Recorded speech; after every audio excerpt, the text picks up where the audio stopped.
नमस्कार, आदाब, सत श्री अकाल। आप देख रहे हैं सांस्कृतिक राजधानी न्यूज और मैं हूं आपके साथ पिंकी प्रेरणा। आइए बढ़ते हैं खबरों की ओर। एनटीपीसी के कटकमदाग प्रखंड स्थित बनादाग कोयला लोडिंग साइडिंग में शुक्रवार देर रात एक मजदूर की मौत हो गई है। मृतक का नाम बंधन महतो बताया जा रहा है, जो स्थानीय बनादाग का ही रहने वाला था। जैसे ही यह खबर ग्रामीणों को लगी, लोगों ने साइट पर काम बंद करवा दिया तथा वहां विरोध में बैठ गए हैं। कटकमदाग थाना भी सदल बल घटनास्थल पर मौजूद है तथा ग्रामीणों का आरोप है कि मृतक बंधन महतो के मौत के कारण का तो पता नहीं, परंतु उसके मौत के पश्चात उसके मृत शरीर को कोयला से ढक दिया गया ताकि लोडर इसे मालगाड़ी में लोड कर दे और किसी को कुछ पता नहीं चल सके। परंतु वहां काम करने वाले अन्य मजदूरों ने मृतक के शरीर को देख लिया और उसके पश्चात विरोध शुरू हो गया। ग्रामीणों तथा मृतक के पुत्र की मांग है, जिसे अगर कंपनी मान लेती है तो वो अपना आंदोलन वापस ले लेंगे।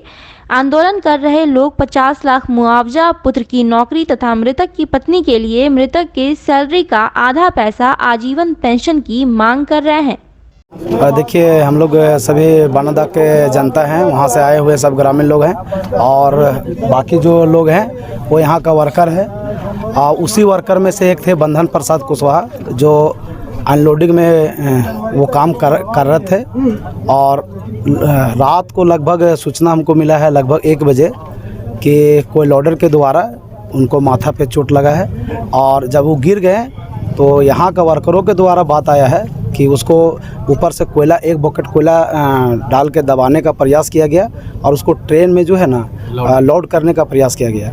और उसके बाद जब यहाँ का वर्कर लोग हल्ला किए, सारा चीज़ बात किए, तो फिर लोडर जो आपका जो ड्राइवर था वो फिर भाग गया और लोडर खड़ा करके। उसके बाद से उस समय से अभी तक ग्रामीण हम लोग यहाँ पे हैं, उपस्थित हैं और अभी तक कोई अधिकारी नहीं आए हैं। ऐसे हम लोग अपना मुख्य 2-3 मांग हम लोग अभी बनाए हैं। जो मृतक है उसकी पत्नी को 50 लाख रुपया मुआवजे के तौर पे दिया जाए और इनका जो लड़का है उनको एक अस्थायी रूप से पिताजी के स्थान पे उनको एक बढ़िया वर्क के रूप में काम दिया जाए। और तीसरा जो है, उनका जो इतना सैलरी मिलता था उसकी पत्नी को आजीवन पेंशन के रूप में वो पेमेंट किया जाए उसको। और इसके साथ आने वाला दिन में ऐसा फिर घटना ना हो या अनहोनी होता है तो यहाँ एक ग्रामीण के द्वारा वर्करों का जो डिमांड आया है उसमें सबसे अहम है कि किसी वर्कर के साथ उस टाइप का इंश्योरेंस नहीं है। तो हम लोग एक ग्रामीण की ओर से और यहाँ वर्करों को बात सुनने के बाद एक डिसीजन हुआ है कि आज जो भी वर्कर जिस स्थान पे काम कर रहे हैं हर वर्कर का 1 करोड़ का इंश्योरेंस हो।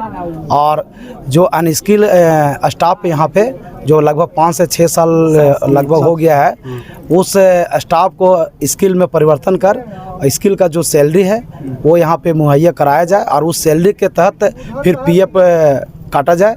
यही सब डिमांड को लेकर सभी ग्रामीण अभी हम लोग उपस्थित हुए हैं। जब भी कोई परिवहन अधिकारी आते हैं ये सारा डिमांड पूरा होता है तो फिर हम लोग लाश को यहाँ से ले जाके उनका जो क्रियाक्रम है वो सभी ग्रामीण हम लोग करेंगे। बाकी विशेष किसी तरह से कोई कंपनी के साथ कोई छेड़खानी नहीं हुआ है, किसी तरह से कोई नुकसान नहीं किया गया है और किसी तरह से कोई अप्रिय घटना का भी अंजाम नहीं दिया गया है। मेरा सागर कुमार कुशवाहा बना। रात में मेरा पापा ड्यूटी आए थे, 1 बजे लगभग मेरा पापा का देहांत हो गया। लोडर जैसे कि अनलोडिंग करवा रहे थे, उसी कारण लोडर ने मार दिया और पूरा उसके बाद मर गया। उसके बाद उसको ढक दिया ऊपर से, ढकने के दौरान उसके बाद फिर लोड करने जा रहा था, उसी दौरान कोई देख लिया तो वहाँ हल्ला करने लगा, तो वहाँ से फिर निकाला वहाँ के वर्कर लोग। मेरा मांग यही जो होना था सो हो गया, कर लिया, लेकिन मांग यही 50 लाख रुपये हमको चाहिए और मेरा नौकरी चाहिए त्रिवेणी सैनिक में लिखित के साथ। और जितना मेरा पापा का सैलरी आता था उतना मेरी माँ को पेंशन के रूप में दिया जाए। मेरा नाम मनीष कुमार हुआ, मेरा पापा का नाम बंधन प्रसाद कुशवाहा।